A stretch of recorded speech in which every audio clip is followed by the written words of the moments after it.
My father slid the emergency credit card across the table, right past me, and handed it to my younger brother.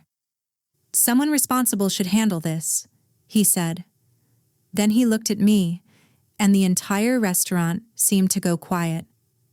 "Maya, we've decided to remove you from the family trust. You're on your own now." I sat there, frozen. My mother looked away. Kyle, my brother, smirked into his wine glass. The waiter hovered awkwardly by the kitchen. I wanted to disappear. But what they didn't know was, I'd been preparing for this moment for 6 months. My name is Maya. I'm 27 years old. And this is the story of how being cut off became the best thing that ever happened to me. I grew up in what most people would call a comfortable family. We weren't billionaires or anything close to it, but we were stable. My parents owned a regional accounting firm. Nothing flashy, but successful. Reliable income. Nice house. Good schools. My brother Kyle was 4 years younger than me, and from the time he could walk, he was being groomed to take over the business. He got his MBA. He wore suits to family dinners. He talked about market trends and tax strategies like it was exciting. I went to art school. I studied graphic design. I freelanced. I worked from coffee shops and my tiny apartment and sometimes my parents' kitchen table when I needed better Wi-Fi. My parents called it a hobby. They'd introduce me at family gatherings like this. Maya's doing her creative thing, still figuring it out. Meanwhile, Kyle's our VP now, taking over the firm someday. I wasn't flashy. I didn't chase status or corner offices, but I was resourceful, independent. I learned how to hustle, how to find clients, how to build something with my own hands. For years, I relied on small bits of family support. I was on their health insurance. They'd give me loans that were really just gifts. I had access to an emergency credit card, the one my father just handed to Kyle. I always felt like I had to justify my existence. Every family dinner, every holiday, every time my aunt asked, "So how's the art stuff going?" Like I was a child playing pretend. I wasn't trying to compete with Kyle. I just wanted to be seen as someone with value. But they measured me by his yardstick, and I always came up short. If you've ever been pushed aside by family, subscribe right now and tell me where you're watching from. I want to hear your story, because what happened next changed everything.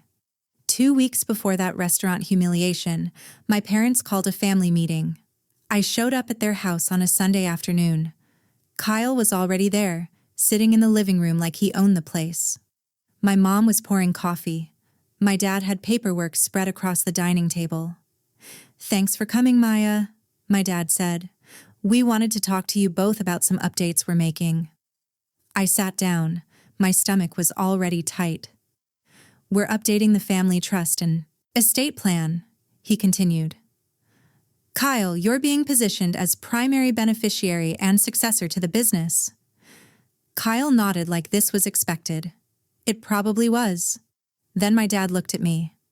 "Maya, you'll receive a small portion, about 15% of what Kyle gets." I blinked. 15%? My mother jumped in, her voice soft, like that made it better. "Kyle has a stable career, honey. You're still figuring things out." I felt heat rising in my chest. "I'm not figuring things out," I said. "I have clients. I'm building a base. My income has grown every year." My father waved his hand dismissively. "Freelancing isn't a real career, Maya. It's unpredictable." Kyle leaned back in his chair, arms crossed.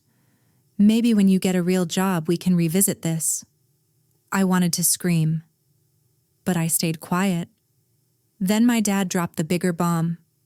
"We're also cutting off your health insurance and removing you from the emergency card. You're almost 30. It's time to stand completely on your own." I stared at him. "What?"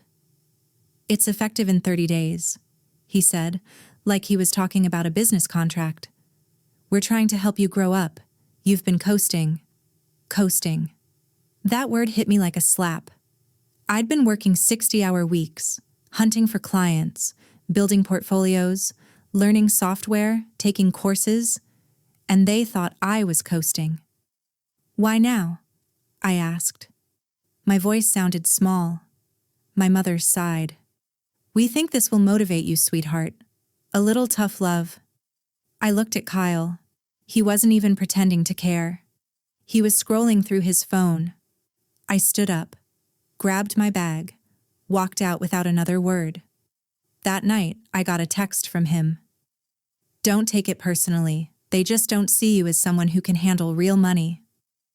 I stared at that shrug emoji for a long time, and something inside me shifted. 3 weeks later, I found out about Kyle's promotion party. Not from my parents, not from an invitation, from Instagram. My cousin posted a photo.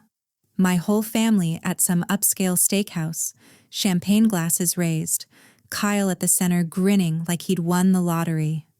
The caption, "Celebrating our VP, so proud." I texted my mom. Why wasn't I invited?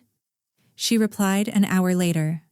We didn't think you'd be interested. It's a business event. I typed back, hands shaking. I'm still part of this family. Of course, honey, but this is about the company. You're not involved in that world. I sat on my couch and stared at that message. Not involved in that world. Like I was some outsider, some stranger. I wasn't just hurt. I was erased. A month after that, I went to my cousin Jenna's engagement party. I almost didn't go. But Jenna had always been kind to me, and I didn't want to punish her for my parents' cruelty. I wore a simple dress, showed up with a card and a smile. My Aunt Karen spotted me immediately. Maya, she called out, loud enough for half the room to hear. Are you still doing your little arts and crafts thing? I forced a smile. I run a freelance design business. That's sweet, she said, in that tone people use when they're being condescending. Must be nice to have so much free time. Not like a real job, right? Jenna, my cousin, the one I came to support, jumped in. Honestly, Maya, I don't know how you survive without benefits or security. I'd be terrified. Kyle appeared out of nowhere, drink in hand, grinning. Mom and Dad had to cut her off. Tough love, you know. The family laughed. I felt my face burning. My Uncle Rob patted me on the shoulder. Well, there's always the family business if you want to answer phones or something. More laughter. I excused myself, went to the bathroom, locked the door. I didn't cry. I just stood there, staring at myself in the mirror, fists clenched. And that's when I heard voices outside in the hallway. My Aunt Karen and my mother. She's always been the weak link, Karen said. I mean, we love her, but... I know, my mother replied. We just have to accept it. I stayed in that bathroom for another 5 minutes. When I came out, I didn't say goodbye to anyone. I just left. 2 months after being cut off, my father called me. I almost didn't answer. Maya, he said, his voice weirdly cheerful. I have a project for you. I waited. We need new branding for the firm. Logo, website, marketing materials. I thought of you. For a second, I felt something like hope. Like maybe he was seeing me. Okay, I said carefully. What's the budget? Silence. Budget? Yeah, for the project. I charge clients for this kind of work. His tone changed instantly. Payment? Maya, this is the family business. We're giving you an opportunity to contribute. Dad, this is my profession. I can't... After everything we've done for you, he interrupted, his voice sharp now. You're going to charge your own family? That's incredibly selfish. We raised you, paid for your education, supported you for years, and you won't even do this one thing? My hands were shaking, but I didn't back down. If you want professional work, I need professional payment. He hung up. 10 minutes later, Kyle texted, "Seriously? You're going to nickel and dime your own family? That's low." I didn't respond. I went back to work. Late nights. Constant focus. Because what they didn't know, what none of them knew, was that I'd been building something. What they didn't know was that 6 months before they cut me off, I'd started something. Her name was Simone. We went to college together. She was a developer, brilliant with code, and we'd stayed close over the years. One night over drinks, we started talking about a problem we both kept seeing: small business owners who couldn't afford custom branding but hated the cheap, generic templates out there. "What if we made something better?" Simone said. "Pre-made designs, but customizable. Professional, but affordable." I sketched out some ideas on a napkin. She started talking about infrastructure, platforms, automation. 3 months before that family meeting, we launched. It was quiet. Just a simple website. A handful of templates I'd designed. Simone built the back end so customers could customize colors, fonts, and layouts themselves. We made a couple $100 the first month. But then something happened. One of our templates went viral on social media. A small bakery used it and posted before and after photos of their branding. People loved it. They shared it. Tagged us. Suddenly, we were getting orders. By the time my parents cut me off, I was making $3,000 a month. Passively. I didn't tell them. I kept quiet because I'd learned something about my family. They only respected success they could see and control. I wasn't giving them that power anymore. And then, Simone introduced me to someone. His name was David. He was a business development consultant, mid-40s, sharp, no nonsense. He'd seen our platform and wanted to meet. We sat down at a coffee shop. Simone, me, and David. He pulled out a laptop and walked through our numbers. Sales data, user engagement, growth trends. Then he looked up at me. "You're sitting on a gold mine," he said. "You just need capital and strategy to scale it." My heart was pounding. "What are you proposing?" Simone asked. "My firm invests $150,000. We take 20% equity. You two retain control. We expand the template library, improve marketing, build an app." He slid a projection sheet across the table.